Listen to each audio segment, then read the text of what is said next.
గురూజీ మెయిన్గా ఇంకొక ఇష్యూ ఏంటంటే నాకు పర్సనల్గా కూడా చాలాసార్లు డౌట్ వస్తూ ఉంటుంది. ఇది ఇవాళ ఇల్లు అంటుందాం చాలామంది మన ప్రాచీన కాలం నుంచి తూర్పు ముఖం ఎక్కువగా ఉండేలాగా ఉండేది ఊర్లలో కానీ, ఈవెన్ తర్వాత ఇప్పుడు మారుతూ వస్తుంది, ఫ్లెక్సిబిలిటీ వచ్చే కొంది. సో తూర్పు వైపు అంటే మేజర్ ఉండేది, కానీ ఇప్పుడు ఫ్లెక్సిబిలిటీని బట్టి వాస్తు విద్వాంసులు చెప్తున్న దాన్ని బట్టి చాలామంది మార్చేస్తూ ఉన్నారు, ఈవెన్ పడమర వైపు అటువైపు.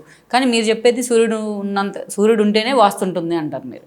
సో అలాంటి ఇళ్లలో తూర్పు ముఖం కాకుండా ఉన్న ఇళ్లలో మరి డైరెక్ట్గా సూర్యకిరణాలు వచ్చి పడే అవకాశం ఉండదు కదా? లేదండి, ఇక్కడ ప్రతి దాంట్లో మీరు అడిగే దాంట్లో బాత్రూమ్స్ ఎప్పుడైనా సరే సూర్యకిరణాలు పడదండి కాదండి. అసలు మనకు పూర్వము బాత్రూమ్ అన్న కాన్సెప్టే లేదండి. ఐ మీన్ ఇట్, నేను బాత్రూమ్ అంటలేదు, మామూలు ఇల్లు విషయంలోనైనా. ఇప్పుడు నేను తూర్పు తిరిగి ఇల్లు కట్టుకోలేదు, నాకు ఫ్లెక్సిబిలిటీ ఉంది, పడమర ఇల్లు కొనుక్కున్నాను, కానీ నా ఇంట్లో డైరెక్ట్గా సూర్యకిరణాలు పడవు కదా. మీరు పడమట కట్టుకున్నప్పుడు ఇంట్లో సూర్యకిరణాలు పడతాయి కదండి. ఈవినింగ్ కాదండి, పడమట ఉదయించే సూర్యకిరణాలు వచ్చి తూర్పు నుండి వస్తాయండి. మీ ఇల్లు కనుక వెస్ట్ ఫేస్ ఉన్నప్పుడు ఇంటికి సెట్ బ్యాక్ కనుక ఒక 5 ఫీట్ల 6 ఫీట్ల 7 ఫీట్ల ఉన్నప్పుడు ఉదయం వచ్చే సూర్యుడు కూడా పడతాడు, ఇబ్బంది లేదు. సో అది ప్రాబ్లం లేదు, ఇంట్లోనే పడాలి, హాల్లోనే పడాలని లేదండి. ఇంతకుముందు మీరు అన్నట్టుగా ఇప్పుడు ఆంధ్ర తెలంగాణలో లోగిళ్ళు గచ్చు ఇంకొక వర్డ్ వాడతారు మధ్యలో మనం పెంకుటిల్లులు ఉన్నప్పుడు, ముఖ్యంగా పెంకుటి కవేలు కొన్ని ఏరియాని బట్టి మారుతుంది పేరు, పెంకుటిల్లులు కవేలు అని డిఫరెంట్ ఉన్నాయి. అందులో మీరు చూడండి, హాఫ్ ఆఫ్ ద హౌస్ మనకు పిరమిడ్ షేప్ ఉంటుంది అండ్ మధ్యలో వాటర్ ఏదో పడుతుంది. 365 రోజులు దిశ ఉన్నా లేకున్నా ఏ ఇంటికైతే మధ్యలో వెలుతురు ఉంటుంది.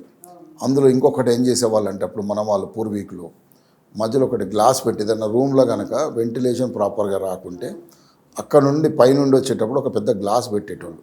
ఆ గ్లాస్ పెట్టి మిగతాది అంటే 365 రోజులు ఎండ సూర్యుడు ఉంటే ఈ ఇల్లు మొత్తం ఎక్కడైనా మీకు బ్యాక్టీరియా, అంటే టెక్నికల్గా మాట్లాడుకుంటే బ్యాక్టీరియా ఇప్పుడు చనిపోతుంది, ఇప్పుడు ఫంగస్ రాదు, ఇప్పుడు ఫంగస్ అన్నది కూడా రాదు. ఇప్పుడు మనం ఏం చేస్తున్నామంటే మనం ఇల్లు కట్టుకునే ఇల్లు ఏదైతే ఉంటుందో మనకు అవకాశం లేక స్లాబ్లు వేసేస్తున్నాం, నెంబర్ ఆఫ్ ఫ్లోర్స్ వేస్తున్నాం.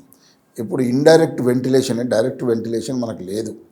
అందుకని సెట్ బ్యాక్ అన్నది మీరు అన్నట్టుగా దక్షిణం తీసుకున్నప్పుడు ఇల్లు ఉత్తరము తూర్పు 2 సెట్ బ్యాక్స్ మంచిగా వదులుకోగలిగితే మీకు మంచి ఫలితాలు ఇస్తుంది. అట్నే మీరు అన్నట్టుగా పశ్చిమమ్మ పడమటన లేకుంటే ఏదైనా తీసుకున్నప్పుడు వాస్తు ప్రకారం నేను చాలా సందర్భాలు చెప్పిన, మనం ఉత్తరము తూర్పు ఉత్తరాలు కొంచెం ఎక్కువ 3 భాగాలు వదులుకొని అవకాశం ఉంటే, లేదంటే కొంచెం అటు ఇటుగా చూసుకొని, లేకుంటే దక్షిణము పడమట కొంచెం తక్కువ స్థలం వదులుకుంటే మీకు వచ్చే సూర్యుడు లేకుంటే ఉదయించే సూర్యుడు ఇంట్లో మంచి వెలుతురుని ఇస్తాడు కదా, అప్పుడు మంచి ఫలితాలు వస్తాయి. ఫేసింగ్ ఏదైనప్పటికీ దిశ సెట్ బ్యాక్స్ ప్రాపర్గా ఉంటే అది రోడ్ ఏదైనా ఉండొచ్చు, దక్షిణం రోడ్ ఉండొచ్చు, పడమట రోడ్ ఉండొచ్చు, ఏ రోడ్ అయినా కావచ్చు, మంచి ఫలితాలను ఇస్తారు.